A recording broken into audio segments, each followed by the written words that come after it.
Bonjour à toutes et à tous et bienvenue sur ce nouveau webinaire Patrimoine 24 qui est organisé ce mois-ci sur la thématique du 150 0 BTR. Alors aujourd'hui, on plongera dans le monde assez dynamique et innovant, de plus en plus innovant du non-coté sous toutes ses dimensions, mais plus particulièrement à travers le dispositif 150 0 BTR. Mécanisme ni pour l'intérêt de vos clients entrepreneurs, ni pour l'intérêt des entrepreneurs qui, eux, reçoivent du cash pour financer leur développement. Je laisserai les experts du secteur qui nous accompagnent sur ce webinaire se prononcer et revenir sur ce sujet-là. On sait que les différentes lois de finances ont fait fluctuer ce dispositif, concernant les mécanismes qui permettent d'y avoir accès, que ce soit en direct ou via des fonds. On va voir ces sujets-là et puis les sujets que nous proposent les trois maisons qui nous accompagnent à l'occasion de ce webinaire Patrimoine 24. Alors, je vais vous présenter ces trois acteurs. Dans un premier temps, je vais vous présenter Laurence Cavallaro de chez NextStage Asset Management. Vous avez débuté votre carrière chez BFM Business où vous avez travaillé pendant 4 ans. Vous avez rejoint ensuite Sycomore Asset Management pendant un peu plus de 2 ans. Vous avez géré les relations avec les partenaires stratégiques de l'entreprise. Et puis, vous avez ensuite rejoint Audacia, aussi en tant que responsable des relations partenaires, puis NextStage AM depuis 2023, où vous mettez à profit votre expertise pour soutenir la croissance de NextStage en tant que responsable des relations investisseurs. Laurence, bonjour. Bonjour Guillaume, bonjour à tous. On accueille aujourd'hui aussi Agathe Bubé de chez Euraseo. Agathe, vous êtes directeur dans l'équipe Wealth Solutions en charge de la structuration et du développement des produits de gestion privée du groupe, ainsi qu'à leur commercialisation et à l'animation des réseaux de partenaires. Vous êtes titulaire d'un master en relations internationales de Warwick University et d'un billet à l'université de Westminster à Londres. Agathe, bonjour. Bonjour Guillaume, bonjour à tous. Et enfin, Philippe Rossini de Swiss Life Asset Management. Vous avez rejoint Swiss Life en 2016 en tant que responsable de l'asset management hôtelier au sein du pôle hôtellerie. Depuis 2019, vous êtes responsable de l'ensemble des fonds hôtellerie gérés par Swiss Life Asset Manager, y compris cette partie private equity plein air invest. Vous avez plus de 15 ans d'expérience dans cette thématique de l'hôtellerie. Vous êtes diplômé d'un MBA en immobilier hôtelier et en corporate finance de l'ESSEC. Et vous avez travaillé comme consultant chez KPMG et chez Jones Lang LaSalle Hotels précédemment. Philippe, bonjour. Bonjour Guillaume, bonjour à tous. Voilà, merci à tous les trois d'être autour de ce webinaire et de nous accompagner sur, non pas expliquer aux professionnels qui vont nous écouter ce que c'est que le 150 0 BTR. Néanmoins, c'est intéressant quand même de bien réexpliquer le cadre, le contexte, ce que propose la loi de finances dans le contexte actuel, parce qu'on sait que ça a été un petit peu fluctuant au cours des différentes années précédentes. Bon, on va peut-être commencer par ça finalement, Agathe. Est-ce que vous pourriez nous redéfinir un petit peu quels sont les différents dispositifs qui sont éligibles, les différents véhicules, pardonnez-moi, qui sont éligibles à ce dispositif, et puis peut-être plus particulièrement quelles sont celles en tant que structuration, quels sont ces dispositifs que vous retenez chez Euraseo? Tout à fait. Donc le 150 OBTR, c'est vraiment quelque chose qui n'est pas nouveau, qui fait partie des possibilités de réinvestissement depuis de nombreuses années. Mais pendant très longtemps, la seule option qui était disponible, c'est de faire de l'investissement direct dans des augmentations de capital de sociétés. Donc il fallait forcément avoir en général un accès à cette typologie d'entreprise, ou sinon il y avait des opérations immobilières qui étaient éligibles aussi sous certaines conditions, puisqu'il faut investir dans des sociétés opérationnelles, et en fait où il y a aussi une opportunité d'investir en bourse, avec là aussi sur des augmentations de capital, des émissions d'actions nouvelles. Mais l'innovation, ce qui s'est passé, c'est qu'en 2019, la loi de finances a autorisé le réinvestissement via des fonds d'investissement. Et ça, c'était vraiment une grande innovation, puisque ça permet d'accéder à des véhicules d'investissement dans des sociétés non cotées, et donc d'accéder à l'expertise de gérant, d'accéder à la diversification. Donc ça a été vraiment une nouvelle opportunité en 2019, où il a été autorisé dans les cas de réinvestissement d'investir dans des fonds non cotés, donc des fonds professionnels et des fonds qui font appel public à l'épargne comme des FCPR agréés AMF, par exemple. Et en 2019, il y a eu une première évolution. En 2020, ça a encore évolué sur les conditions du réinvestissement. Mais tout de même si on pouvait accéder à des fonds, il fallait tout de même investir dans des fonds qui respectent certaines conditions qui sont extrêmement strictes en termes de structuration et de déploiement du capital, où on doit nécessairement, nous, sociétés de gestion, investir 75% de l'actif net dans des sociétés qui sont éligibles au ratio du 150 OPTR, à savoir des sociétés opérationnelles, institutionnelles qui ont leur siège social en Europe, soumises à l'IS ou à un impôt équivalent, mais surtout, et ça c'est un point très important, en direct dans des émissions d'actions nouvelles. Et donc, nous chez Eurazeo, au-delà de ces conditions de déploiement, on a aussi choisi la structure de FCPR agréé AMF, contrairement à un fonds professionnel, un FPCI ou une SLP, puisque dans le cadre du FCPR, d'abord, les investisseurs particuliers bénéficient d'un cadre réglementaire protecteur, puisqu'on est dans un fonds réglementé. On est un fonds qui s'adresse à des investisseurs non professionnels. On peut avoir un ticket inférieur à 100 000 euros. Et surtout, une fois qu'on a signé son engagement, il y a 100% des fonds qui sont appelés. Et donc, à partir du moment où on a signé son bulletin de souscription, la totalité du montant de la souscription est considérée comme remployé, incombe à Eurazeo d'investir dans les bonnes conditions sous 5 ans. Donc, il y avait une palette disponible. D'accord, donc voilà, du direct à travers des fonds, selon et au sein des fonds, des véhicules qui ont des structurations un peu différentes. Merci Agathe pour ce panorama. Chez Swiss Life, Philippe, alors on connaît bien Swiss Life, les professionnels qui nous écoutent connaissent Swiss Life, connaissent l'assureur Swiss Life, connaissent le gérant d'actifs cotés, Swiss Life Asset Management. On vous connaît peut-être un petit peu moins sur cet angle private equity et 150. Alors ça c'est un autre sujet qu'il faudra qu'on traite aussi. 150 OBTR, 150 0 BTR. J'en sais rien, donc je dirais un peu les deux. Voilà, pardonnez-moi, c'était juste pour la boutade, mais Philippe, oui, Swiss Life Asset Management, Private Equity, expliquez-nous un petit peu la genèse. Est-ce que vous êtes nouveau dans ce monde-là ou pas? Oui, alors en effet, le private equity, c'est pas là où Swiss Life c'est illustré historiquement. On est plutôt en effet, on fait plutôt de l'immobilier classique, corps, bureau logement à la base. Néanmoins, on a souhaité s'exposer au travers d'une classe d'actifs un peu spécifique qui est l'hôtellerie de plein air et démarrer notre future expertise actuelle sur le private equity au travers de cette classe d'actifs qu'on connaît bien, qu'on a nous travaillé depuis plus de 5 ans et donc faire bénéficier à notre clientèle privée d'une expertise instit dans une classe d'actifs qui est peu aujourd'hui travaillée au travers du 150 0 BTR ou OBTR. Donc voilà, donc c'est permettre à notre clientèle premium privée de bénéficier d'une expertise instit. D'accord, donc vous adressez finalement ce mécanisme juridique qui est la possession, non pas à travers une expertise que vous avez sur la structuration, mais plutôt par le sous-jacent, l'expertise que vous avez sur la thématique que vous adressez à l'intérieur. Ouais, tout à fait. Très bien, merci Philippe. Au niveau de Nextage, Laurent, alors Nextage on connaît bien, pour le coup les professionnels qui nous écoutent connaissent aussi très bien l'expertise private equity depuis beaucoup d'années, mais en ce qui concerne le 150 au 0 BTR, on en est 0 BTR, il me semble qu'on dit 0 BTR. Très bien. Eh bien, je vais vous expliquer alors peut-être quelques mots sur Nextage. Nous, une société de gestion qui a été créée en 2002 par 2 associés cofondateurs, Grégoire Saint-Hilaire, notre président, Jean-David Haas, notre directeur général, et nous figurons parmi les spécialistes de l'accompagnement des PME et ETI françaises et européennes, innovantes et en croissance. Donc, depuis 2002, nos équipes mettent à profit leur expérience entrepreneuriale pour soutenir et accompagner des entrepreneurs eux-mêmes animés par un projet de croissance. On nous a confié 1,2 milliard d'euros pour que nous puissions accompagner ces entreprises qui ont la particularité d'avoir démontré un modèle de rentabilité et qui sont en croissance. On a accompagné 195 sociétés et aujourd'hui on en a 82 en portefeuille. Au niveau du 150 0 BTR, on a développé un programme d'investissement dédié qui s'appelle le programme Capital Entrepreneur et qui a la particularité d'être composé d'une équipe dédiée à ce programme. Et je crois qu'on n'est pas nombreux en gestion d'actifs à avoir une équipe dédiée au 150 0 BTR. Et en fait, c'est au moment de la mise en application de la loi de finances 2019 qu'on a lancé notre premier millésime, Capital Entrepreneur 1, sur lequel nous avions levé 30 millions d'euros.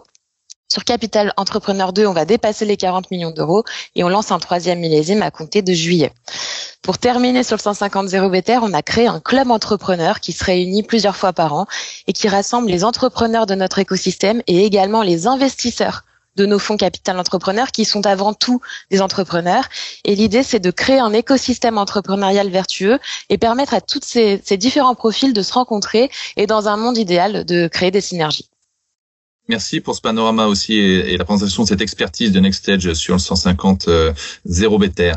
Agathe Eurazeo, évidemment, on connaît aussi très bien, mais ce qu'on savait peut-être moins, mais en tout cas moi, c'est que vous travaillez sur ce mécanisme-là. On connaît la maison Eurazeo en tant qu'acteur historique du private equity. Est-ce que vous pouvez nous dire depuis combien de temps finalement vous proposez ce type de solution aux entrepreneurs?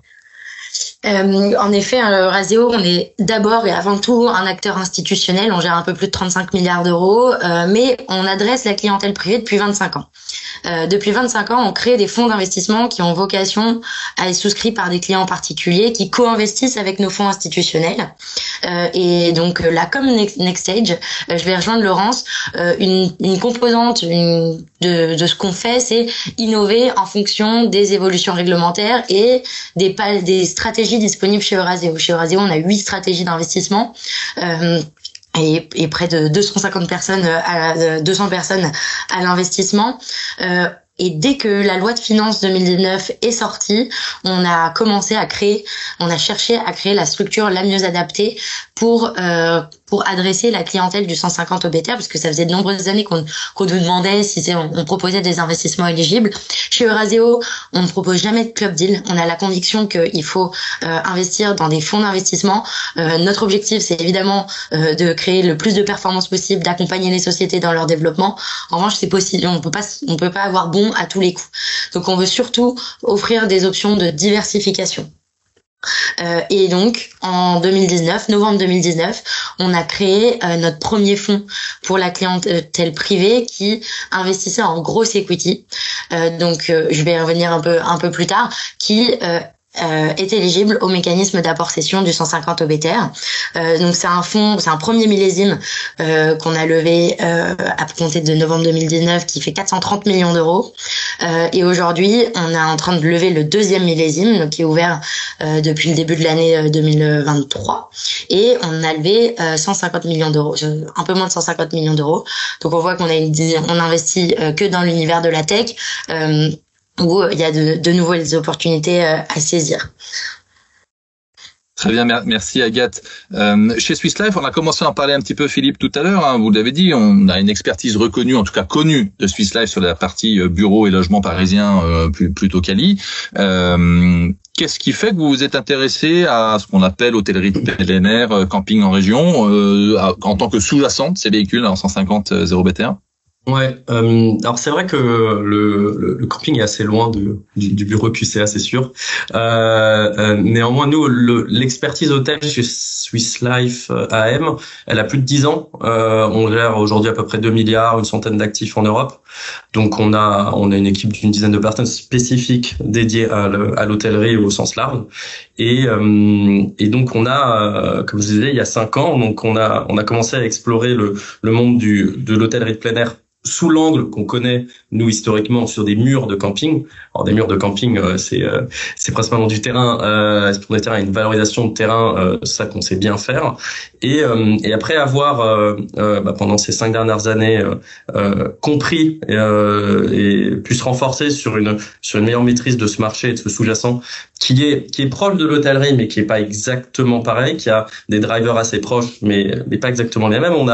On a pu identifier que la création de valeur dans cette sous-classe d'actifs et ce qui est vrai aussi en hôtellerie mais d'autant plus dans le camping, dans l'hôtellerie de plein air, c'est le fonds de commerce. Donc c'est l'exploitation. C'est vraiment là où on va créer de la valeur. Et ben comme l'a présenté Agathe au début, l'intérêt du 150 OBTR aussi est de pouvoir s'exposer à un sous-jacent opérationnel.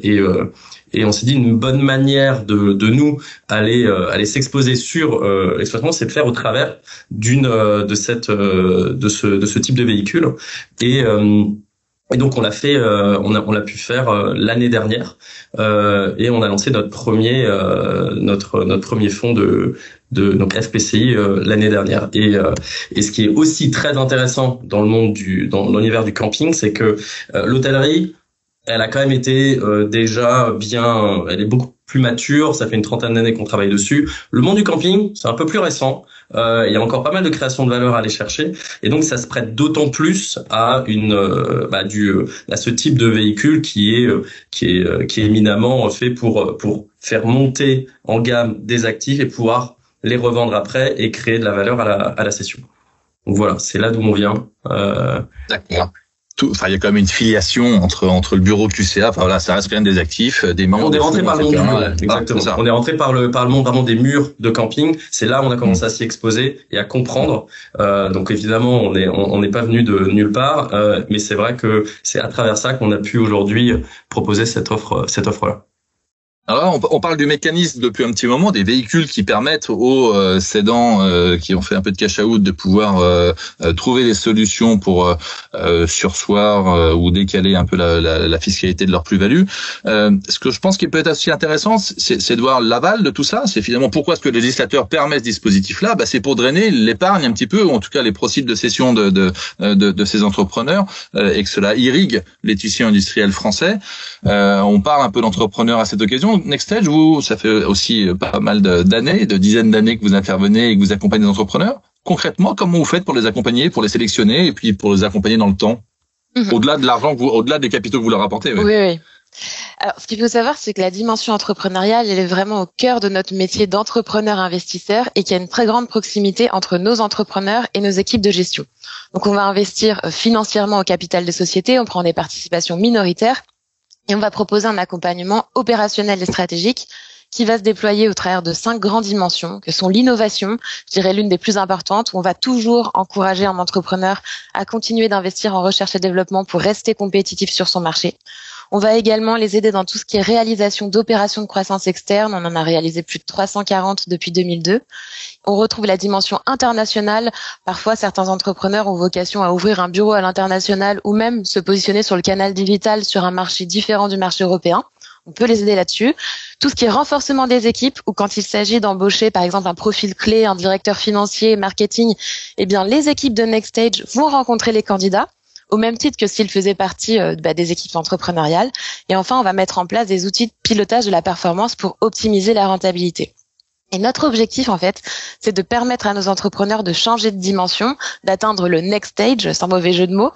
Et ce qu'il faut savoir, c'est qu'au moment où on adresse ces sociétés, elles sont un peu sous les radars. Et 5 ans plus tard, au moment où on va commencer à organiser la liquidité, elles sont souvent très convoitées par de grands industriels du secteur. Ok, très clair. Merci beaucoup, Laurence. Chez NextStage, chez Eurazeo, Agathe, vous avez expliqué que vous aviez différentes thématiques et différentes manières d'accompagner les entreprises aussi. Vous avez notamment évoqué ce que vous mettiez en œuvre dans ces véhicules 150 0 BTR, donc plutôt la thématique growth. En quoi ça consiste? Exactement. Donc chez Eurazeo, d'abord et avant tout, il faut avoir en tête que nos clients particuliers accèdent à des stratégies institutionnelles. Et donc chez Eurazeo, on a une équipe de gross equity qui est composée d'une vingtaine de personnes, qui est en train de lever le 4e millésime pour la clientèle institutionnelle, qui a vocation à dépasser le 1 milliard d'euros. Aux côtés de ces très gros véhicules d'investissement, on crée nos fonds pour la clientèle privée. Donc les clients privés vont bénéficier de l'effet taille, évidemment, mais aussi de tous les processus d'investissement, de gestion des risques, aux meilleurs standards institutionnels. Ensuite, pourquoi on a choisi le gros equity? D'abord, et comme on l'a dit en introduction, le 150 OBTR a ouvert la voie au réinvestissement via des fonds d'investissement, tout en ayant des conditions d'investissement qui étaient assez restrictives. Et donc, l'investissement en direct, en capital, dans des sociétés européennes. Donc, chez Eurazeo, on a regardé notre palette des possibles et on avait soit du venture capital, du capital innovation, soit du gros equity, qui allait être quasiment systématiquement éligible. Et donc, on a volontairement décidé de se positionner sur du gros equity en se disant, un investisseur et un entrepreneur, il a déjà pris son risque quand il a monté sa société. Il a vendu sa société. Il se voit dans l'obligation de réinvestir plus de la moitié des proceeds pour pouvoir bénéficier de ce report d'imposition. Et donc, bien qu'on reste sur une stratégie qui a des risques inhérents, puisqu'on est en non-coté, donc il y a des risques d'idées, comme on les connaît tous. Mais ce qui sont essentiels de le rappeler. Mais on a décidé d'aller sur un sous-jacent où on va accompagner des sociétés qui sont déjà leaders sur leur marché, qui ont une voie de développement qui est déjà bien identifiée. Nous, et c'est des sociétés qui ont une croissance organique qui est très importante. On va chercher des sociétés qui ont une croissance de leur chiffre d'affaires qui est compris entre 50 et 100% sur l'année qui précède. Et surtout, on va chercher à maintenir ces niveaux de croissance. Donc c'est pour ça qu'on appelle ça le gros equity. On n'investit pas du tout au début du cycle de vie de l'entreprise, hein, où les sociétés vont chercher à se développer, chercher à identifier leur marché, démontrer leur technologie.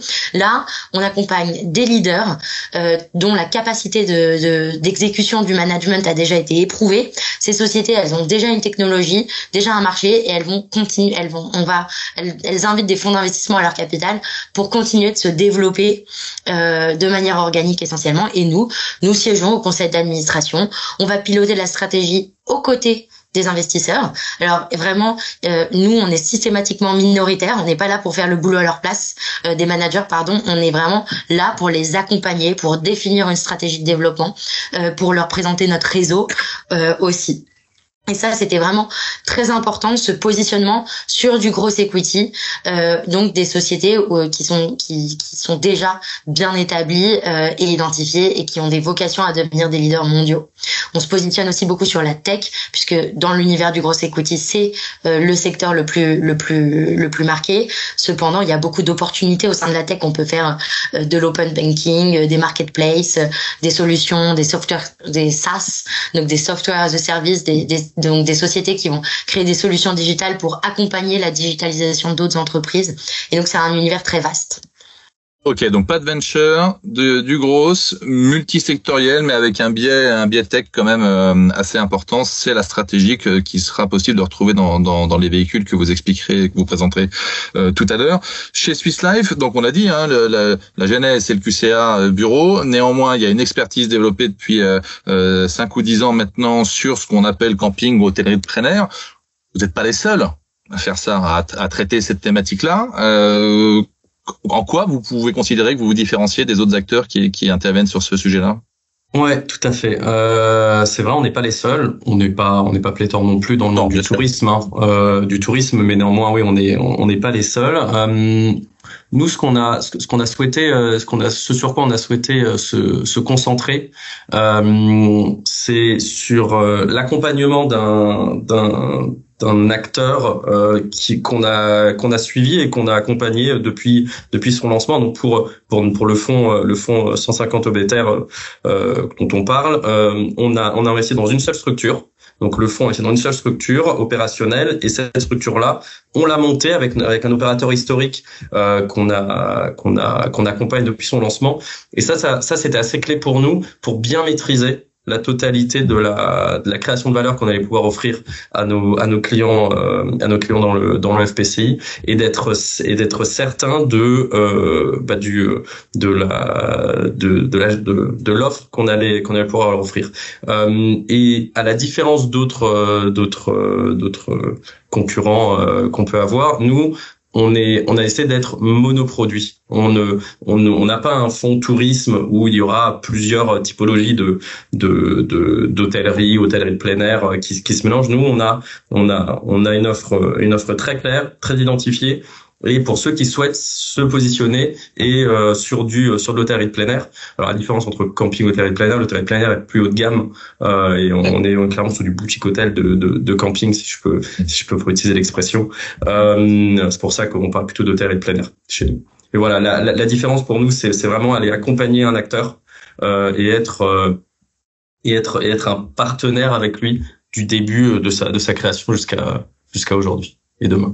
Des hôtels hôtellerie de plein air franco-française ou potentiellement un petit peu en Europe? Non, tout à fait. Alors pour l'instant, l'intérêt du camping d'hôtellerie de plein air marché, c'est qu'il y a de quoi faire. Il y a de quoi faire en France. C'est le deuxième marché mondial. Il y a encore principalement, on a plus de 80% d'indépendants. Donc on a largement de quoi faire en France aujourd'hui, et on se concentre sur le marché français pour l'instant. En tout cas, avec ce millésime-là, on va rester en France. Merci Philippe. Et enfin, Next Stage, vous, en quoi vous considérez, quels sont vos atouts, en quoi vous vous distinguez des autres acteurs sur ces solutions 150 0 BTR? Alors, je dirais que les grandes forces de NextStage reposent notamment sur la solidité des équipes. On a 20 collaborateurs dédiés à l'investissement, au suivi des participations. C'est 20 collaborateurs sur 35. Et on est sur des équipes qui partagent au minimum 12 années d'expérience commune et qui se sont étoffées au fil des années. L'autre point, je dirais que c'est cette équipe dédiée au programme Capital Entrepreneur et donc éligible au 150 0BTR, vraiment des personnes qui ont cette capacité d'aller sélectionner les bonnes entreprises tout en gérant les fonds avec les contraintes du 150 0BTR qu'évoquait Agathe au tout début de ce webinaire. Je dirais également que notre club entrepreneur nous permet de tirer notre épingle du jeu et que finalement, au travers de nos fonds, on donne l'opportunité à nos investisseurs de soutenir la croissance des PME françaises et de renforcer leur impact entrepreneurial en France. Merci. Est-ce qu'il y a un biais sectoriel sur vos fonds ou c'est multisecteur, c'est des opportunités qui arrivent?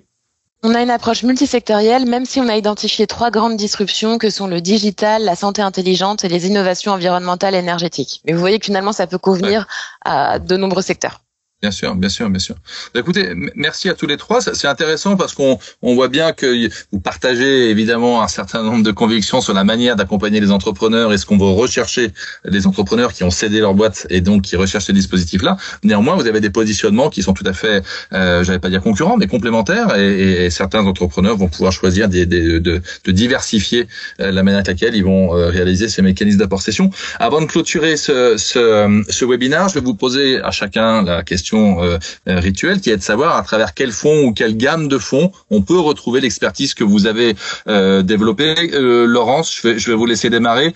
Donc voilà, dans quel fonds et puis voilà, vous avez 1 ou 2 minutes pour nous en parler un petit peu. Très bien. Alors nous, je crois que je l'ai assez répété, le programme s'appelle Capital Entrepreneur. Actuellement, on a un fonds, le 2e millésime Capital Entrepreneur 2, mais qui est ouvert jusqu'au 21 juin, donc il ne reste plus qu'un mois. Et en fait, on va lancer le 3e millésime à compter du mois de juillet, Capital Entrepreneur 3. C'est un fonds qui est destiné à une cible de grands investisseurs privés qui ont la capacité d'investir un ticket minimum de 100 000 euros et qui est également destiné évidemment à des entrepreneurs qui sont à la recherche d'une solution éligible au 150 0BTR. Le fonds a la capacité de réaliser des investissements en direct et également des co-investissements avec nos programmes institutionnels pour justement proposer une offre de qualité institutionnelle à nos clients. Et l'objectif, c'est de composer un portefeuille de 15 à 20 PME françaises, rentables, en croissance, avec les critères suivants, un chiffre d'affaires supérieur ou égal à 10 millions d'euros, un EBITDA positif, un chiffre d'affaires qui progresse de l'ordre de 10% chaque année au cours des 3 dernières années. Et si la société peut générer du chiffre d'affaires à l'international, c'est du bonus. Et si elle peut proposer une récurrence de son chiffre d'affaires, c'est du bonus également. Voilà. Parfait. Redonnez le nom du fonds ou le nom du programme. NextStage Capital Entrepreneur. Super, merci beaucoup. Agathe, chez Eurazeo, donc la stratégie grosse, on la retrouve dans quel type de véhicule? Alors, pour le 150 OBTR, donc en fait le 150 OBTR c'est un article de loi du Code général des impôts, hein, donc c'est bien le 0, mais le jargon c'est le O. Donc comme ça au moins tout le monde le saura. Donc chez Eurazeo, on a lancé cette stratégie Entrepreneur Club, la gamme Entrepreneur Club, en novembre 2019.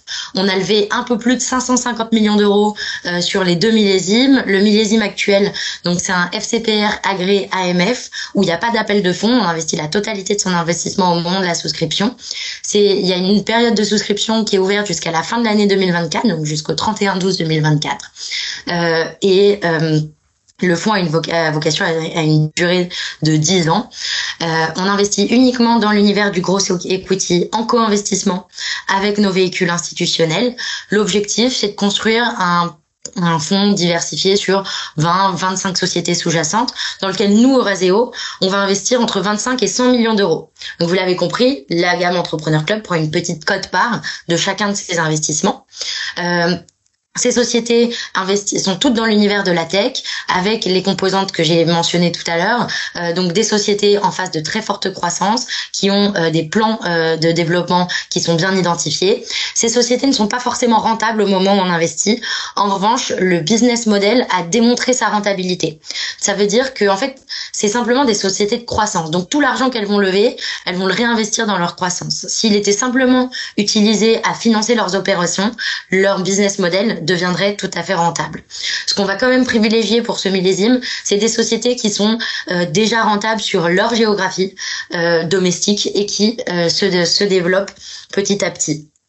C'est un fonds qui est mis en œuvre par un acteur institutionnel, un acteur de référence dans le monde du non-coté, tant en termes de gross equity, on gère un peu plus de 5 milliards sur cette stratégie, tant en termes d'adresse aux clients particuliers, puisque on gère 4,5 milliards d'euros pour le compte des particuliers et on adresse cette clientèle depuis plus de 25 ans, mais aussi dans l'univers de la tech, on est vraiment un acteur de référence présent depuis plus de 25 ans. On a une équipe sur le gros equity de 20 personnes qui est dédiée à l'investissement sur ces sociétés. Et enfin, pour finir sur le fonds Entrepreneur Club, c'est une structure de FCPR agréée AMF. Donc c'est un fonds qui s'adresse à des investisseurs non professionnels à partir de 10 000 euros d'investissement. Et on prend l'engagement ferme et irrévocable dans notre règlement de respecter les conditions du 150 OBTR dans notre objectif l'objectif du fonds et aussi dans les ratios à suivre. Donc ça, c'est un point essentiel, c'est une tranquillité juridique et fiscale lors d'un investissement dans le cadre du 150 OBTR qui je pense essentiel quand on réinvestit des montants considérables suite à la vente du fruit de son travail. Merci Agathe. Enfin, Philippe, chez Swiss Life Asset Management, donc cette thématique du tourisme et plus particulièrement de l'hôtellerie de plein air, on la retrouve dans quel type de structure et de véhicule? Ouais, alors nous plus classiquement on fait un FPCI comme on en parlait au début. Il s'appelle Plein Air Invest. Donc c'est un fonds qu'on a lancé en juillet 23, un peu moins de l'année dernière, et qu'on commercialise jusqu'en juillet 25. Au plus tard, on l'a pensé tout d'abord comme un outil de diversification patrimoniale, donc de capital investissement, et qu'on a rendu éligible au 150 OBTR. Donc comme je l'ai évoqué avant, on a décidé d'investir dans une structure. Donc on devient évidemment majoritaire, le FPCI est majoritaire dans cette structure largement, et on a un objectif de détention de 7 ans et un objectif de TRI de 10% sur la période. On peut proroger de 2 années si cela s'avère utile. Et on va permettre avec ces augmentations de capital à la société d'acquérir puis d'exploiter des campings en France et de les faire monter en gamme. Et pour une petite précision, on les fait monter en gamme de 3 manières. On les achète un peu en deçà des prix de marché, donc il y a un gros travail de sourcing qui est fait par les équipes opérationnelles, et ensuite on identifie des actifs avec une réserve de création de valeur assez importante, donc que ce soit via des travaux, comme j'en parlais, soit via une gestion plus professionnelle de ces actifs une fois qu'elles sont intégrées au réseau. Et à la fin, notre sortie, là où on va créer on va créer la marge, c'est à travers la cession de la totalité de la plateforme qu'on aura ainsi constituée, et c'est là où on va pouvoir aller chercher le TRI cible. Et ce qui est particulièrement intéressant, c'est qu'en l'espace de 9 mois maintenant, on a réussi à faire plus d'une dizaine d'acquisitions déjà de camping, et on a réalisé le plan d'investissement de ce fonds, et on a une meilleure aujourd'hui, plus grande lisibilité dans le business plan, puisque notre cible d'investissement est déjà aujourd'hui identifiée. Donc ça donne une meilleure visibilité à nos investisseurs quant à la capacité à respecter l'objectif de performance du fonds. Voilà. Eh ben, c'était très clair. Merci beaucoup à tous les trois pour ces précisions et ces informations qui seront, je l'imagine, très utiles à nos partenaires qui écouteront ce webinaire. Il y a de plus en plus d'entrepreneurs qui font du cash out, qui ont des sujets, qui recherchent des solutions leur permettant de bénéficier de ce mécanisme d'apport-cession. J'imagine bien que vous, professionnels qui nous écoutez, n'hésitez pas à vous rapprocher auprès des équipes de distribution de chacune de ces maisons, donc Eurazeo, Swiss Life Asset Management et Nextage AM. Merci beaucoup à vous trois de nous avoir accompagnés, et merci à vous tous qui nous avez écoutés, et à très bientôt pour un prochain webinaire Patrimoine 24. Bonne fin de journée à vous.